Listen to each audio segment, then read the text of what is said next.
My name is Andy, and I just turned 40. As a single dad to my 9-year-old son, Ethan, I thought my birthday party would be a happy memory. Instead, it became a nightmare when my brother Marcus attacked my boy with a baseball bat over a bike, breaking his ribs. Worse, my parents defended him. I didn't waste time arguing. I took action that left my entire family screaming in panic. Before I tell you how my life changed forever, let me know where you're watching from. Hit that like and subscribe button if you've ever had to protect someone you love at all costs. I've spent the last 15 years building my career as an architect. It wasn't easy, especially after Natalie, my ex-wife, walked out 5 years ago for her gym trainer. She left me with full custody of Ethan, who was just 4 at the time. The divorce blindsided me. One day she was there, the next she left a note saying she needed to find herself and wasn't cut out for motherhood. Her appearances in Ethan's life have been sporadic at best.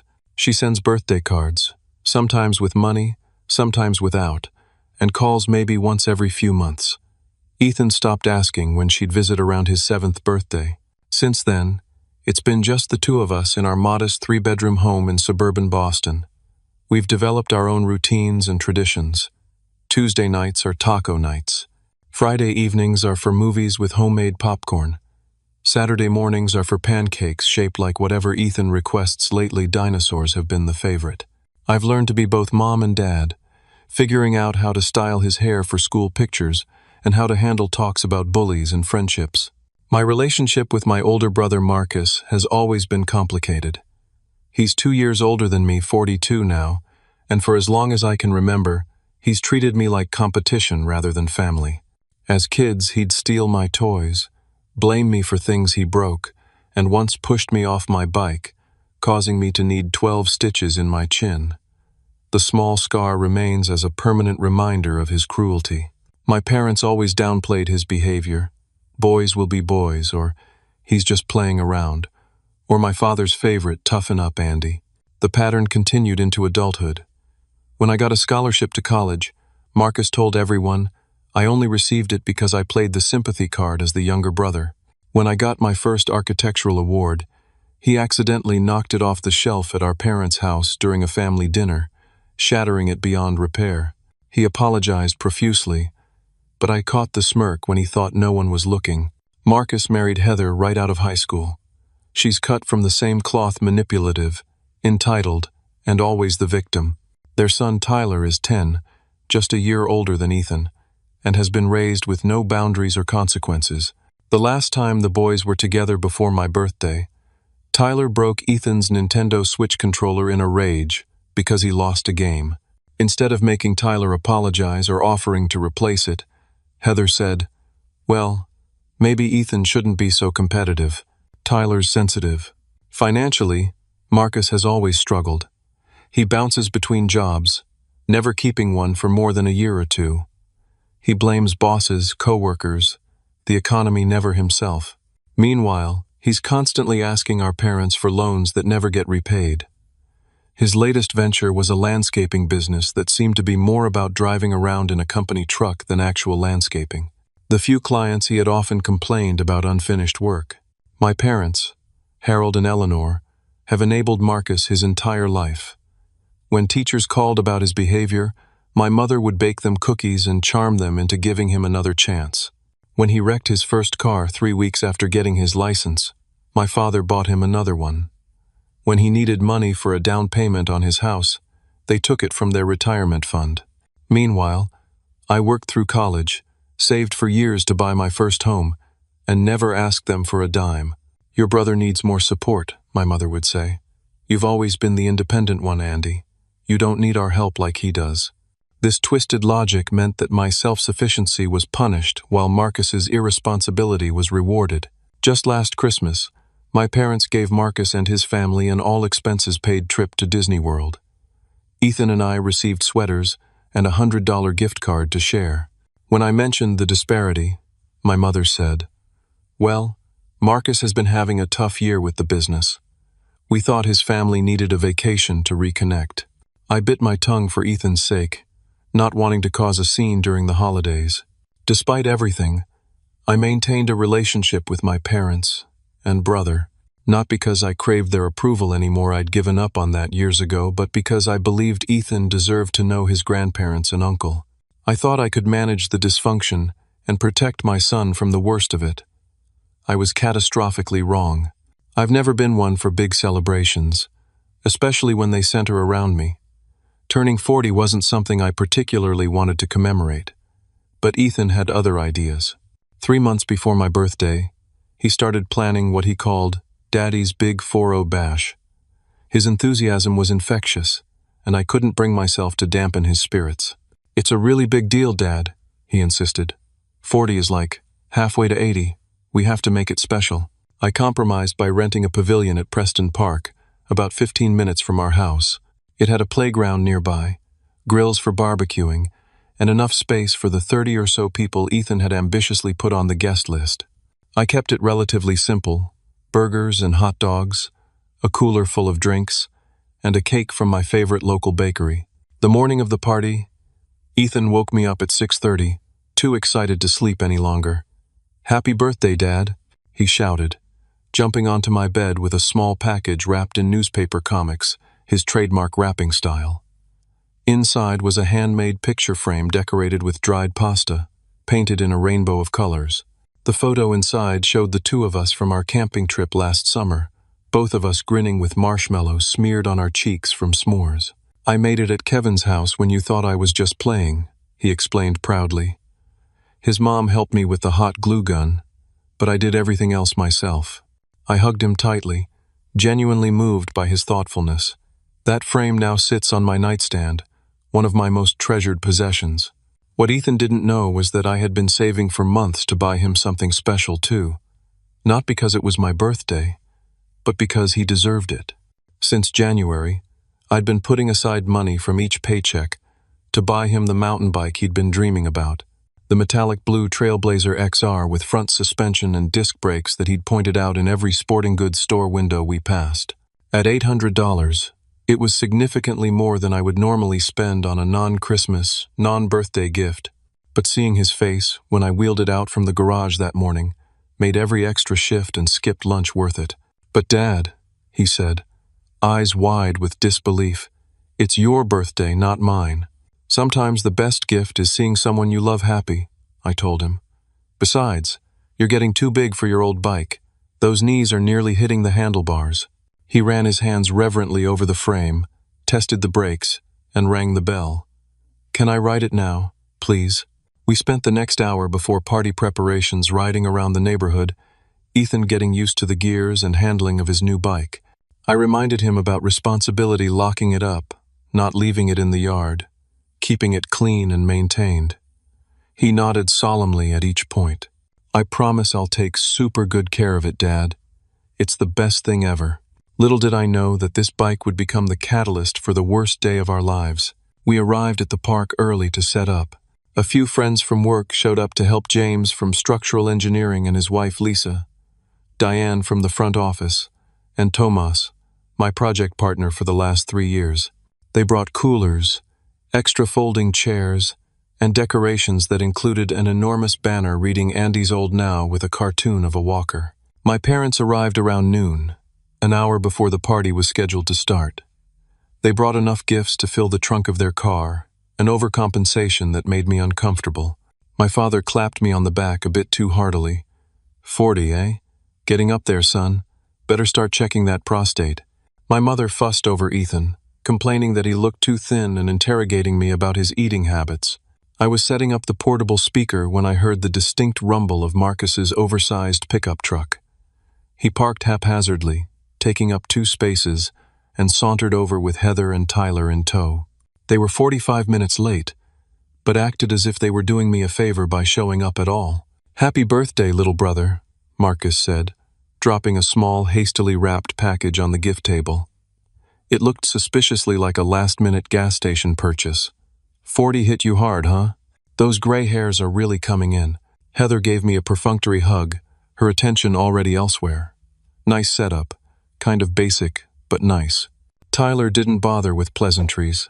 The moment he spotted Ethan's new bike propped against a tree, his eyes locked onto it like a heat-seeking missile. "Whoa, is that the new Trailblazer?" He sprinted over without waiting for an answer. Ethan had been proudly showing the bike to my coworker Tomas's son, but his body language changed immediately when Tyler approached. He shifted slightly, positioning himself between Tyler and the bike. I recognized the defensive posture Ethan had learned from experience, that his cousin rarely respected boundaries. "My dad just got it for me today," Ethan said, his voice polite but guarded. "Let me ride it," Tyler demanded, already reaching for the handlebars. "I don't think that's a good idea," Ethan replied. "I'm still getting used to it myself, but you can ride my old one if you want." He pointed to his previous bike, which we'd brought along for exactly this purpose, to have an extra for other kids. Tyler's face contorted. "I don't want your stupid old bike. I want to try this one." I could see the tension escalating and moved closer, hoping to diffuse the situation before it got out of hand. I had no idea just how badly things would deteriorate, or how quickly. The tension between the boys grew thicker as more guests arrived. Tyler kept circling back to Ethan's new bike like a shark, making comments just loud enough for everyone to hear. "It's not even that cool, and my dad could buy me 3 of those if he wanted to." Ethan tried to ignore him, showing remarkable restraint for a 9-year-old. He stayed close to the bike, though, clearly worried about what his cousin might do. Around 1:30, when most guests had arrived, Heather cornered me by the drinks cooler. Her voice had that saccharine tone she used when trying to manipulate a situation. "Andy, don't you think Ethan should let Tyler take a quick turn on his new bike? It would be the polite thing to do." "Ethan already offered Tyler his old bike," I replied, keeping my voice even. "The Trailblazer is brand new, and Ethan's still getting used to it himself. I think it's reasonable for him to want to be the first one to really ride it." Her smile tightened. "Well, I think you're teaching Ethan to be selfish. Family should share with family." "I'm teaching Ethan that his boundaries deserve to be respected," I countered, "and that it's okay to say no sometimes, even to family. Especially since Tyler has a history of not being careful with Ethan's things."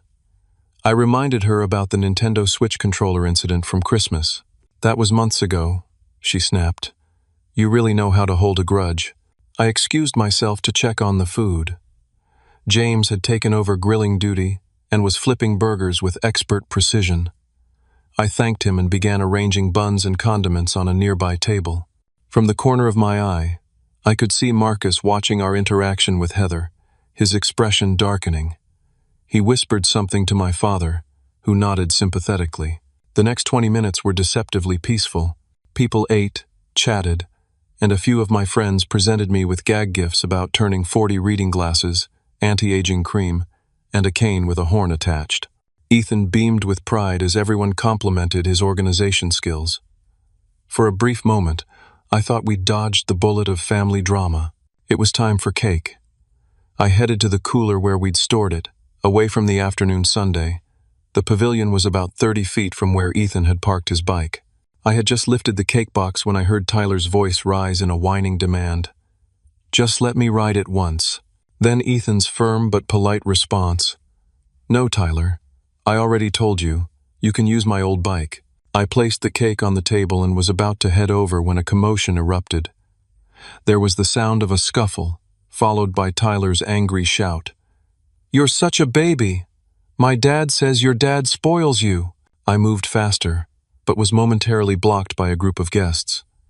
What happened next would replay in my nightmares for months. There was a sickening crack, followed by Ethan's scream, a sound no parent ever wants to hear. It cut through the party chatter like a knife. By the time I pushed past the stunned guests, Ethan was on the ground, curled into a fetal position, wheezing and crying. Standing over him was Marcus, a baseball bat from the sports equipment we'd brought for the kids gripped in his hands. Time seemed to slow down. I dropped to my knees beside Ethan. His face was contorted in pain, tears streaming down his cheeks. He couldn't speak, couldn't catch his breath. When I gently tried to help him sit up, he screamed again, his hand clutching at his right side.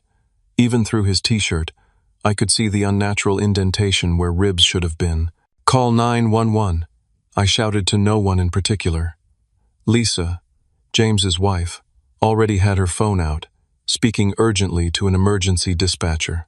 I looked up at Marcus, who still held the bat, "What did you do?" My voice didn't sound like my own. His response chilled me to the bone. "The kid needs to learn some respect. Tyler asked nicely to use the bike, and your precious son was being a little shit about it." My father stepped forward, his face concerned but not horrified, not nearly horrified enough for what had just happened. Now, I'm sure Marcus didn't mean to hit him that hard. It was just a tap to get his attention. A tap? Ethan couldn't breathe. Each shallow inhalation made him wince and whimper. "He swung a baseball bat at my 9-year-old son," I said, my voice dangerously quiet. "Over a bicycle." Heather pushed through the gathering crowd. Instead of checking on Ethan, she went straight to Tyler, who was watching the scene with wide eyes.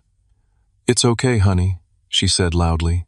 None of this would have happened if Ethan had just shared like we asked him to. I couldn't believe what I was hearing. The cognitive dissonance was staggering. My mother knelt on Ethan's other side, but her words weren't for him. "Marcus has always had a bit of a temper. He doesn't think sometimes when he's angry. I'm sure he feels terrible." Marcus didn't look terrible. He looked annoyed, as if Ethan's injury was an inconvenience to him. He'd placed the bat down but hadn't moved to help or express remorse. The paramedics arrived in less than 10 minutes, though it felt like hours. They were efficient and gentle with Ethan, asking me questions about allergies and medical history as they stabilized him. When they lifted his shirt to examine his side, several people gasped. The bruising was already spreading across his pale skin, dark purple and angry. "Significant trauma to the rib cage," one paramedic murmured to his colleague. "Possible pneumothorax. We need to transport immediately." As they prepared to load Ethan into the ambulance, 2 police officers arrived. They began questioning witnesses while a third paramedic asked me directly what had happened. I told him plainly, pointing to Marcus. "My brother hit my son with a baseball bat because my son wouldn't let his cousin borrow his new bike." Marcus immediately started defending himself to the nearest officer. "It wasn't like that. The kids were arguing. I was just trying to break it up. The bat barely touched him. He's being dramatic." Several of my friends stepped forward, contradicting his story. Tomas, who had seen the whole thing, was particularly vocal. "That's a lie. The kids were just talking, and you walked up and swung at the boy." I saw the whole thing. As I climbed into the ambulance with Ethan, I heard my mother telling an officer, "There's been a misunderstanding. We're family. We can sort this out ourselves." The doors closed, and the last thing I saw was Marcus, arms crossed, looking irritated, as an officer took down his information. My parents flanked him protectively, like they had his entire life. The ride to Boston Children's Hospital was the longest 12 minutes of my life. Ethan's pain medication had started to kick in, but he was still terrified, his small hand gripping mine with surprising strength. The paramedic monitored his oxygen levels and spoke in soothing tones about the hospital having the coolest rooms with TVs and video games. I tried to smile for Ethan's sake, but inside I was seething with rage and fear. In the emergency department, things moved quickly. A trauma team was waiting for us. They whisked Ethan away for X-rays and a CT scan, while a compassionate nurse named Michael guided me through paperwork, insurance details, and medical history questions. When I explained what had happened, his professional demeanor cracked slightly, revealing shock and disgust. "Your brother did this? Deliberately?" he clarified, clearly having trouble processing the information. "Yes," I replied flatly, "because my son wouldn't let his cousin borrow his new bike." Michael placed a gentle hand on my shoulder. "Dr. Rivera will be with you shortly to discuss your son's injuries. And just so you know, we're mandated reporters. Child Protective Services will need to be involved, and the police will want to take your statement." I nodded numbly. Of course there would be consequences.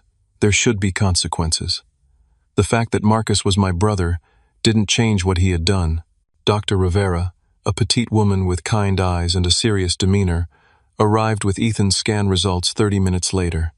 The news was worse than I'd feared. "Ethan has 4 broken ribs on his right side," she explained, pointing to the images. "One has partially punctured his lung, causing what we call a pneumothorax essentially. Air is leaking into the space between his lung and chest wall. He also has some internal bleeding that we need to address." My vision blurred with tears. "Will he be okay?" He needs surgery to repair the damage and drain the air and blood.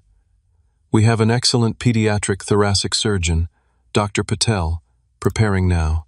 Ethan's young and otherwise healthy, which works in his favor, but these are serious injuries. Recovery will take time. She paused, choosing her words carefully. Mr. Parker, the force required to cause this kind of damage to a child's ribs is significant. This was not an accident or a tap. Whoever did this used extreme force with a weapon. I was allowed to see Ethan briefly before surgery.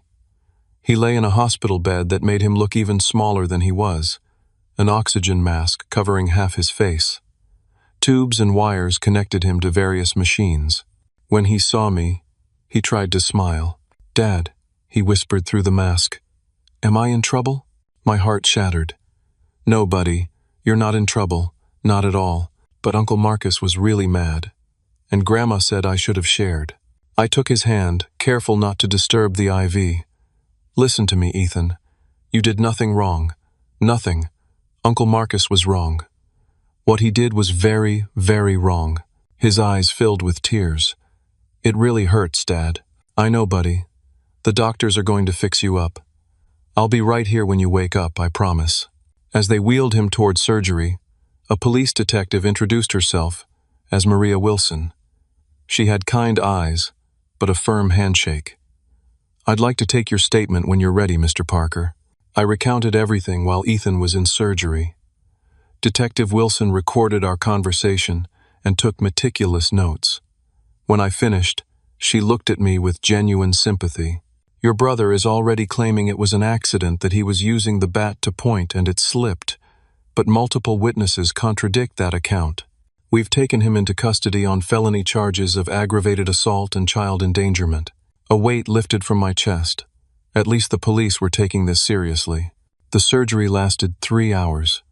Dr. Patel, a tall man with steady hands and a reassuring voice, explained that they had successfully repaired Ethan's lung, stopped the bleeding, and stabilized his ribs with a special plate that would dissolve as he healed. He'll need to stay in the hospital for at least a week, possibly longer depending on how his recovery progresses. I settled into the chair beside Ethan's bed in the pediatric ICU, prepared for a long night. Around 9 o'clock, I heard familiar voices in the hallway. My parents had arrived. They entered hesitantly, my mother's eyes red from crying, my father looking older than I'd ever seen him. But their first words made it clear their distress wasn't primarily for their injured grandson. "They're keeping Marcus in jail overnight," my father said without preamble. "They won't even set bail until tomorrow." My mother clasped her hands together. "Andy, this has all gotten out of hand. Marcus feels terrible. It was an accident. He was just trying to discipline Tyler for throwing a tantrum, and Ethan got in the way." I stared at her in disbelief. "That's not what happened, Mom. Multiple people saw Marcus deliberately hit Ethan with a bat. My son has 4 broken ribs and a punctured lung. He just had major surgery." "Well, yes, and that's awful," she conceded, glancing at Ethan's sleeping form. "But pressing charges against your own brother? That's going too far. We're family." "Family doesn't send children to the hospital over a bicycle," I replied, my voice tight with controlled fury. My father stepped closer, adopting the authoritative tone he'd used throughout my childhood. "Marcus made a mistake. A serious one, yes, but he's facing years in prison. Is that really what you want for your brother?" "What I want," I said slowly, "is for my son to feel safe. What I want is for there to be consequences for nearly killing a child. What I want is for you two, just once, to hold Marcus accountable instead of making excuses for him." My mother started crying in earnest. "He asked us to tell you how sorry he is. He's your brother, Andy. Blood. You can't turn your back on blood." Looking at Ethan's bruised face, the monitors tracking his vital signs, the drainage tubes emerging from his small chest, something crystallized within me. A lifetime of accepting their warped family dynamic shattered. "I'm not turning my back on blood," I said quietly. "I'm protecting it. Ethan is my blood too. He's a child who deserves to be safe. If you can't understand that, then you need to leave." "You'd choose this? Vendetta over your family?" my father demanded. I'm choosing my son over people who think it's acceptable to hospitalize him for not sharing a bike. Now please go. Ethan needs rest, and frankly, so do I." After they left, I called Sarah Thompson, a lawyer friend who specialized in family law. Despite the late hour, she answered and listened to my story with growing horror. "Andy, I'll help you however I can," she promised. "We'll get a restraining order first thing tomorrow. And I have colleagues in criminal law who can make sure the prosecutor knows the full severity of the situation." That night, as I watched Ethan's chest rise and fall, I made a decision. This wasn't just about protecting him from Marcus. It was about breaking a generational cycle of enabling abuse. The realization brought with it a strange sense of clarity and purpose. For the first time in my life, I could see my family for what it truly was and what it needed to become. The next morning, while Ethan slept, I met with the hospital's social worker, Detective Wilson, and 2 representatives from Child Protective Services. They explained the legal process ahead and helped me understand the implications of pressing charges against Marcus. "Your brother is currently facing felony charges of assault with a deadly weapon and child endangerment," Detective Wilson explained. "Given the severity of Ethan's injuries and the multiple witnesses, the district attorney is taking this very seriously." I nodded, steeling myself for what I knew would be a difficult road ahead. "I want to pursue every possible legal option, not just criminal charges, but a restraining order as well." The CPS representative, a woman named Jasmine Taylor with warm brown eyes and a no-nonsense demeanor, nodded approvingly. "We'll be conducting our own investigation, but from what we've gathered so far, a restraining order seems appropriate, not just against your brother, but potentially his wife and son as well, given their involvement in the incident." Over the next few days, as Ethan began his painful recovery process, I threw myself into building our case. Sarah Thompson connected me with Jonathan Reeves, a prosecutor with the district attorney's office who specialized in cases involving child victims. He visited us at the hospital, speaking gently with Ethan and taking detailed notes. "The evidence against your brother is substantial," Reeves assured me. "Multiple eyewitnesses saw him strike Ethan with the bat. The medical evidence supports that this was a forceful, deliberate blow, not an accident. And we have statements from several guests who heard him justify the attack afterward. But as strong as the assault case was, I wanted to ensure Marcus faced full accountability." After Reeves left, I called David Mercer, a private investigator Sarah had recommended. It wasn't cheap, his retainer alone was $3,000, but I couldn't put a price on Ethan's safety and justice. "I need you to look into my brother's finances and activities," I explained.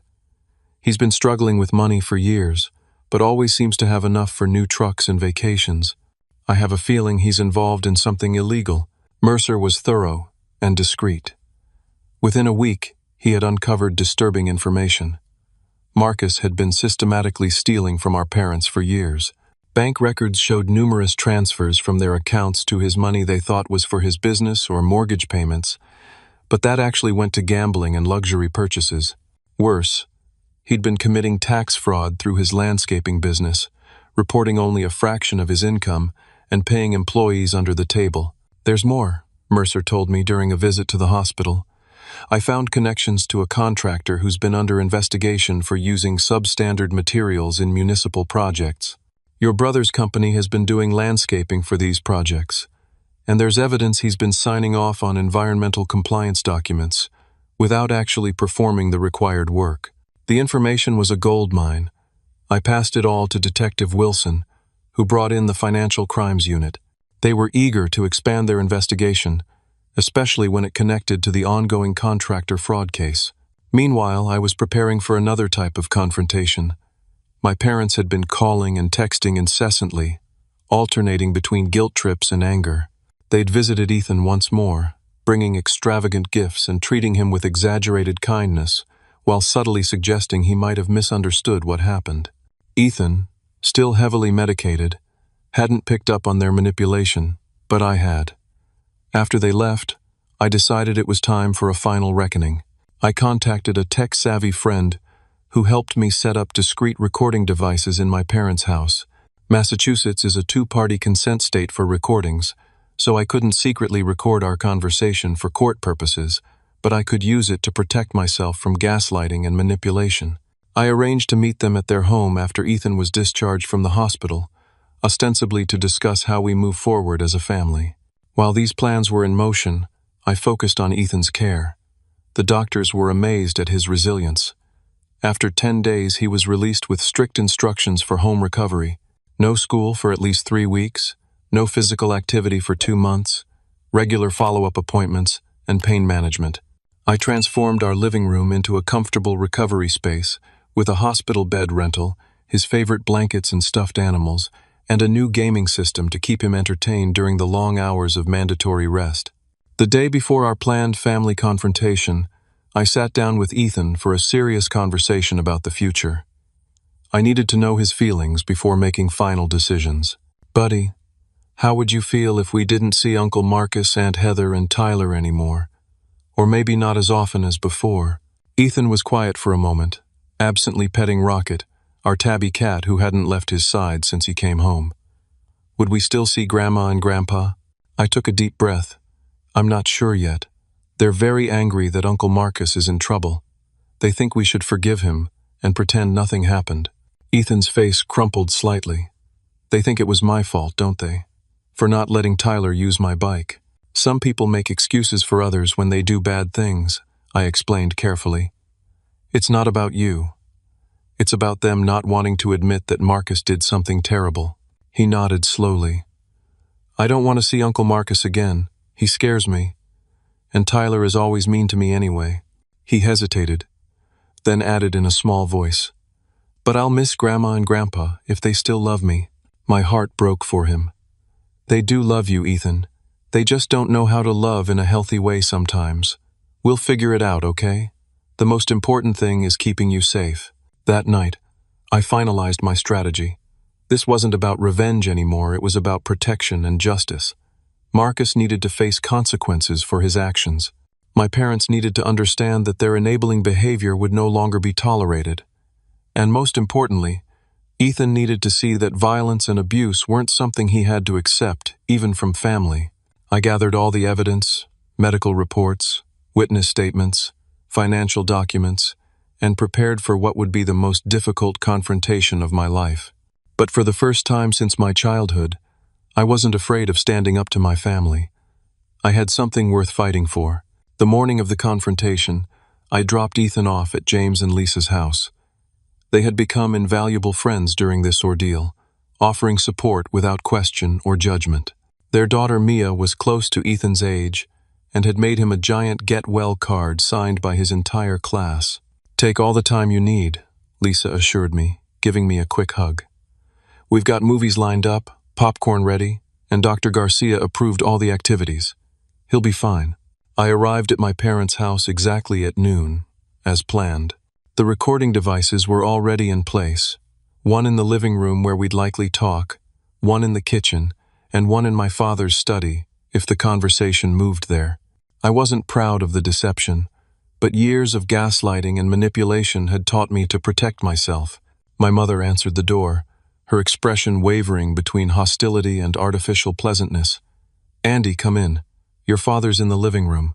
She attempted to hug me, but I stepped past her, maintaining emotional distance.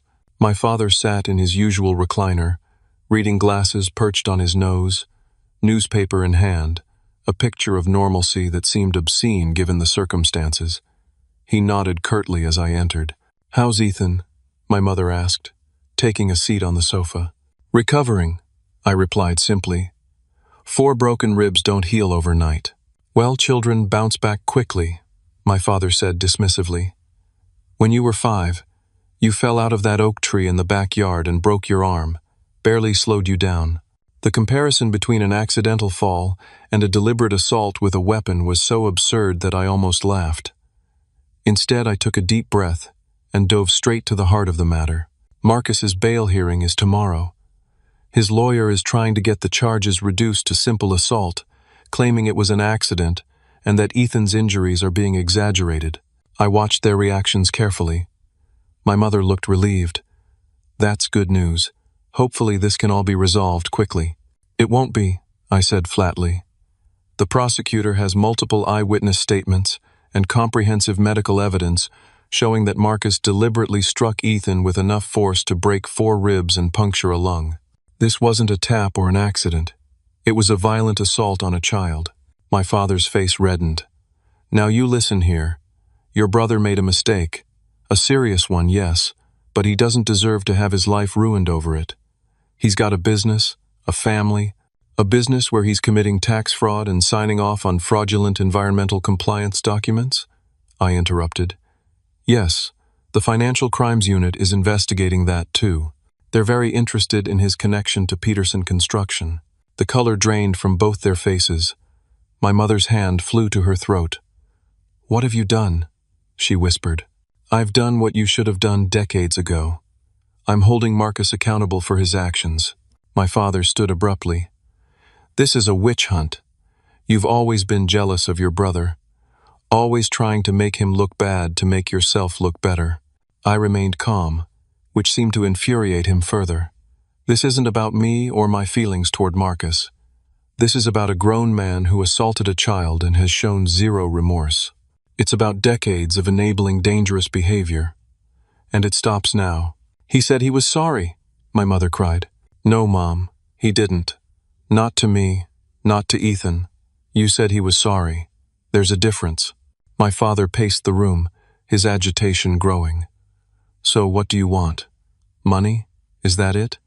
Name your price to drop these ridiculous charges. The suggestion was so offensive that for a moment, I couldn't speak. When I found my voice, it was deadly quiet. I want justice for my son. I want him to know that when someone hurts him, even family, there are consequences. I want him to understand that he deserves to be safe and respected. No amount of money can buy that. You're destroying this family, my mother sobbed. Over what? A few bruises? That was the breaking point. I pulled out my phone and showed them the photos of Ethan's injuries. The massive purple bruising across his torso, the incisions from surgery, the drainage tubes, the pain etched on his young face. This is what Marcus did to your grandson, I said, my voice shaking with controlled rage. This is what you're defending. Not a few bruises, traumatic injuries that required major surgery and will take months to heal. Injuries that could have killed him if the broken rib had punctured his lung more severely.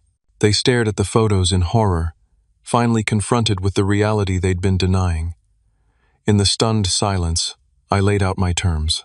I'm not dropping the charges. I'm supporting the prosecutor in seeking the maximum penalty. I'm obtaining a permanent restraining order against Marcus, Heather, and Tyler. And unless you can acknowledge what Marcus did and stop making excuses for him, that restraining order will include you as well. You can't keep us from our grandson, my father blustered, but his voice lacked conviction. Family court will decide that. But ask yourselves this. What kind of grandparents defend the man who put their grandson in the hospital? What message does that send to Ethan? I stood to leave, having said my piece. The choice is yours. Support your grandson, or continue enabling your son's violence. You can't do both. As I reached the door, my mother called after me, her voice broken. Marcus said. He said Ethan was taunting Tyler, refusing to share. He said he just lost his temper for a moment. I turned back, meeting her eyes. And you believe that justifies what he did? That any provocation from a 9-year-old child deserves that response? She had no answer. That's what I thought, I said softly, and left. The next 6 weeks were a whirlwind of legal proceedings, medical appointments, and rebuilding our lives. Marcus's bail was set at $500,000, far more than he could afford. The evidence against him was overwhelming, and when the financial crimes investigation began to uncover the full extent of his fraudulent activities, his lawyer pushed for a plea deal. The district attorney, however, refused to budge on the assault charges. We're sending a message that child abuse will not be tolerated, regardless of family relationships, Jonathan Reeves told me after a particularly tense court hearing. My parents attended every proceeding, sitting on the opposite side of the courtroom from Ethan and me. They looked increasingly haggard as the evidence mounted. My mother attempted to approach me once, in the hallway, but the protective order I'd obtained kept her at a legal distance. She sent a letter instead, filled with conflicting emotions, grief over the family rupture, anger at my overreaction, and tentative acknowledgement that Marcus's actions had been excessive. It wasn't the full recognition of the harm done that I needed to see, but it was a small crack in her denial. Finally, the day of Marcus's sentencing arrived. The courtroom was packed, not just with family and friends, but with media representatives. The case had garnered local attention as an example of family violence and the justice system's response. Marcus sat at the defense table, wearing a suit that seemed too large for him after 6 weeks in county jail. He didn't look at me once. Heather sat directly behind him, her expression alternating between tears and glares in my direction. Ethan had asked to speak to the judge, a request that had surprised and worried me. But Dr. Ramirez, his therapist, thought it might be empowering for him. As long as he's prepared for any outcome, having his voice heard can be healing. Judge Sandra Ortiz, a stern woman with silver-streaked black hair, called the court to order. The proceedings moved quickly through the formalities until it was time for victim impact statements. Ethan approached the podium, looking tiny but determined in his dark blue suit. The judge smiled gently at him. "Take your time, young man. Just tell us how this has affected you." Ethan's voice was clear and strong, belying his nervous fidgeting. "Before my uncle hit me with the bat, I wasn't scared of him.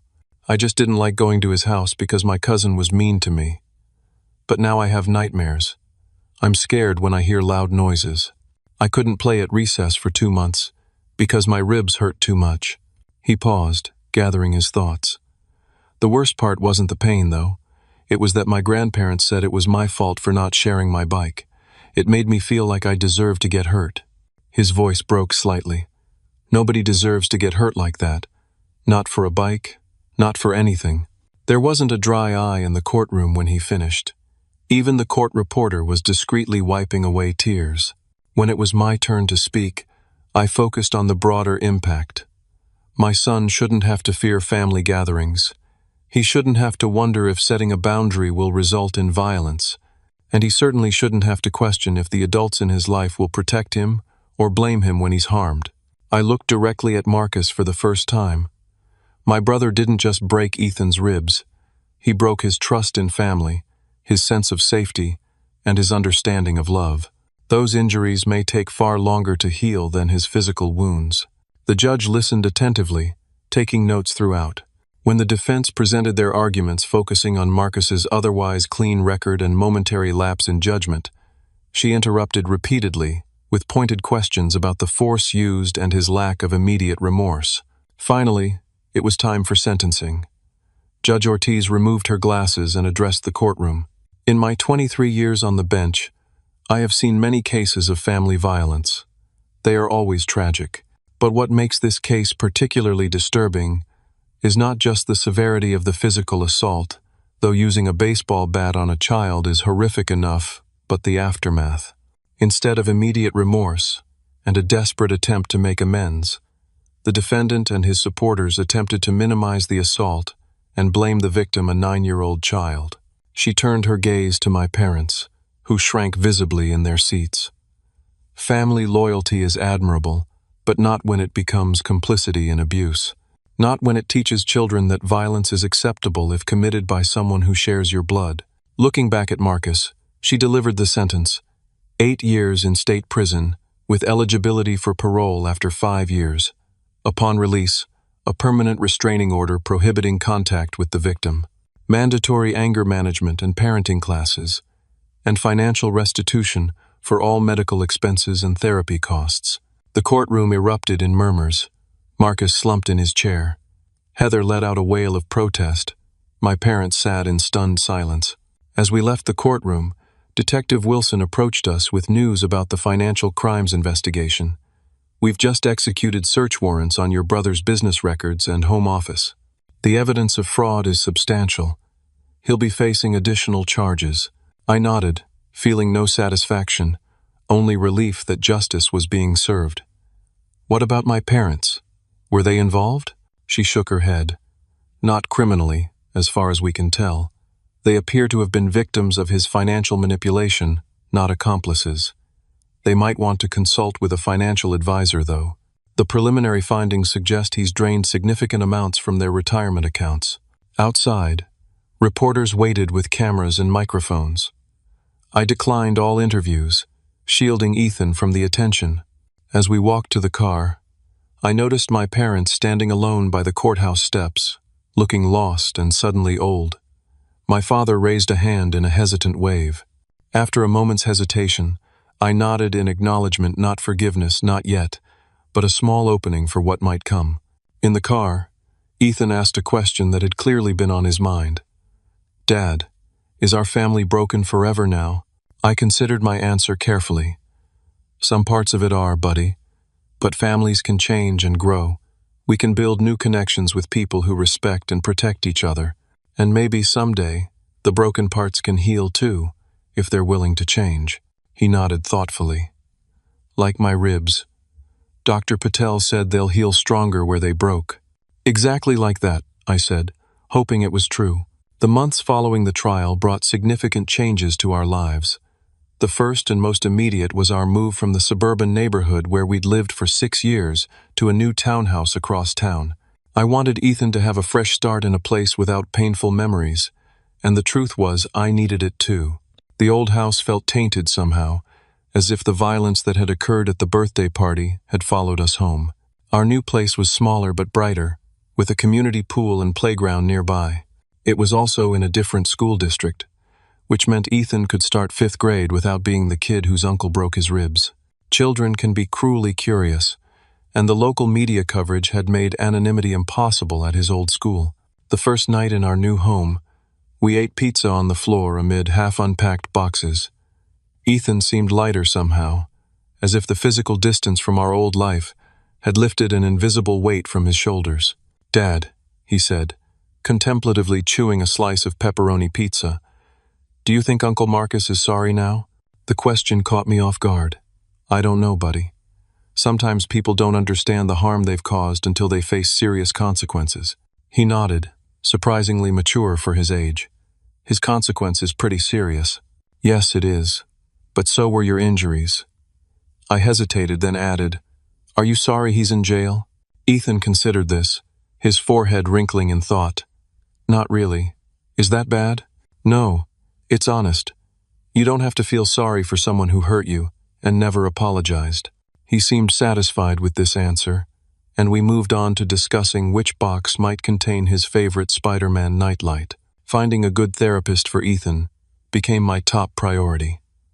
Dr. Ramirez, who had prepared him for the trial, was excellent, but located near our old home.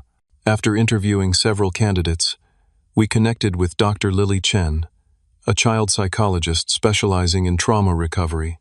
She had a warm office filled with art supplies and therapeutic games, and most importantly, Ethan felt comfortable with her immediately. "Healing isn't linear," she warned me during our initial consultation. "Ethan will have good days and bad days.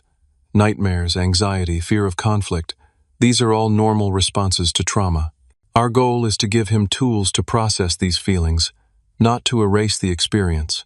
I enrolled in therapy too, partly to work through my own trauma and guilt, partly to learn how to best support Ethan.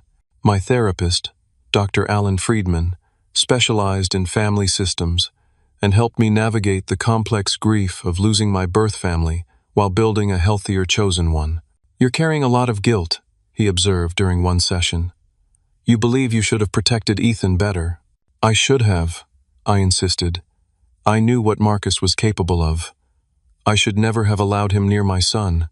And yet you maintained the relationship because you believed family was important for Ethan.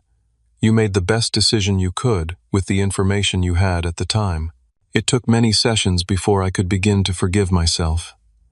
The truth was, I had been programmed from childhood to normalize Marcus's behavior, to make excuses for him just as my parents did.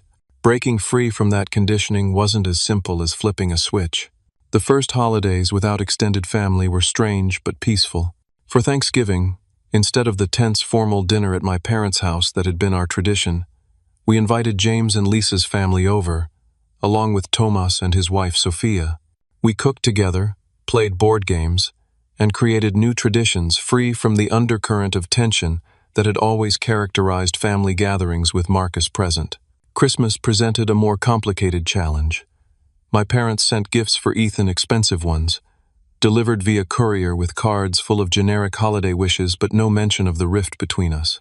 After much deliberation, I allowed Ethan to keep them. They're still your grandparents, I explained. Being angry with them doesn't mean rejecting their gifts, but we'll write thank you notes together that are polite but honest.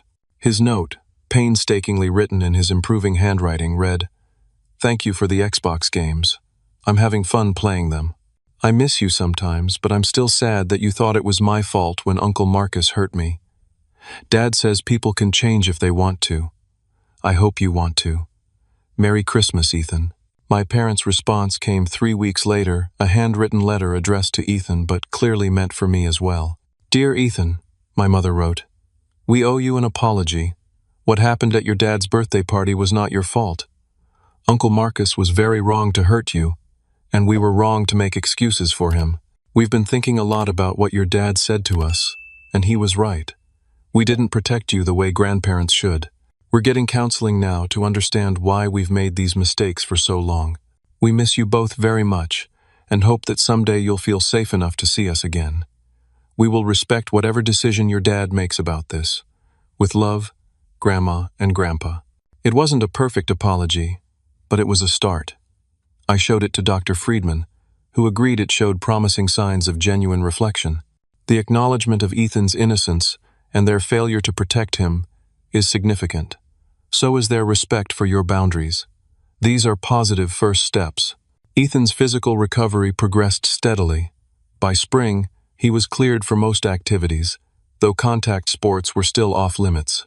The special plate the surgeons had inserted to stabilize his ribs was dissolving as planned, and his lung function had returned to normal. The only visible reminder of his ordeal was a thin surgical scar that would fade with time. His emotional healing was less straightforward but equally encouraging. The nightmares became less frequent. He grew more confident in setting boundaries with friends at school, and slowly, he stopped flinching at sudden movements or raised voices. One unexpected bright spot emerged from the darkness. My cousin Diana, whom I hadn't seen in years due to a falling out with Marcus, reached out after hearing about what happened. She had her own stories about Marcus's bullying and my parents' enabling, and had distanced herself from the family long before I did. We reconnected over coffee while Ethan was in school, and soon she and her husband Kyle became regular visitors, bringing their twin daughters who were a year older than Ethan. Having extended family who understood and validated our experience was healing in ways I hadn't anticipated. As summer approached, I faced a decision about my parents. They had continued therapy, sent respectful cards on birthdays and holidays, and made no attempts to circumvent the boundaries I'd established. Their counselor had reached out, with their permission, to suggest a supervised visit if Ethan and I felt ready. I discussed it with Dr. Chen, who recommended a careful, structured approach. If you decide to allow contact, it should be in a neutral location, time-limited, and with clear expectations about appropriate topics. And most importantly, Ethan needs to have a voice in the decision. When I broached the subject with Ethan, his response surprised me. "I think I want to see them, but only if you're there the whole time, and only if they promise not to talk about Uncle Marcus." We arranged a 1-hour meeting at a public park. My parents arrived early, looking nervous and subdued. My father, once an imposing figure in my life, seemed diminished somehow. My mother had lost weight, and her usually perfect hair had visible gray streaks she'd stopped coloring. The reunion was awkward but not hostile. They didn't try to hug Ethan but let him set the physical boundaries. They asked appropriate questions about school and his interests, avoiding any mention of Marcus or the court case. When Ethan showed them how he could do a full pull-up on the playground equipment, a post-recovery milestone he was proud of, they applauded with genuine enthusiasm. As we were leaving, my father pulled me aside. "Thank you for this. I know we don't deserve it." "This is for Ethan," I replied, not unkindly, but firmly. "He deserves to know his grandparents if they can be healthy and supportive in his life." He nodded, accepting the condition. "We're trying to be better. Not just for Ethan, but for ourselves too." The counselor helped us see how our relationship with Marcus has been destructive for everyone, including him. It was the most self-aware statement I'd ever heard from my father. It didn't erase decades of damage, but it offered a glimmer of possibility I hadn't expected. As we drove home, Ethan was quiet, processing the encounter. Finally, he said, "They seem different. Sadder, but nicer too." "People can change when they realize they've been wrong," I replied. "It takes time and work, though. We'll see if they keep trying. Like how I'm working on not being scared all the time. Exactly like that. You're doing the work every day, and I'm so proud of you for it." He smiled, a genuine, unguarded expression that had become more frequent in recent months. "Dad, I think we're going to be okay." Looking at him resilient, thoughtful, brave beyond his years, I knew he was right. The path hadn't been easy, and there would be challenges ahead. Marcus would eventually be released from prison. My relationship with my parents would require ongoing boundaries and vigilance. Ethan would continue to process his trauma as he grew. But we had broken the cycle. We had stood up for what was right, even when it meant standing alone. We had built a new definition of family based on respect and protection rather than obligation and excuses. And most importantly, Ethan knew with absolute certainty that he was worth protecting, that his boundaries mattered, and that love should never come with bruises. A few weeks later, on a bright Saturday morning, I watched from our driveway as Ethan rode his bike down the street, confident and free. The trailblazer that had been at the center of so much pain now symbolized something else entirely: his recovery, his independence, and our new beginning. As he circled back toward me, face split in a wide grin, I felt a peace I hadn't known was possible after so much heartache. Family isn't always who you're born to.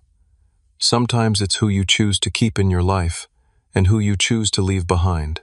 The hardest lesson I learned through all of this is that protecting your child sometimes means losing other relationships, even ones you thought were unbreakable. But watching my son heal and thrive made every painful choice worth it. Have you ever had to make a difficult decision to protect someone you love? How did you find the strength to stand firm when others pressured you to back down? Share your story in the comments below. And if this story resonated with you, please hit the like button and subscribe to hear more about our journey toward healing. Remember, your worth is never determined by those who hurt you, but by the courage it takes to protect yourself and those you love. Thank you for listening, and take care of yourselves and each other.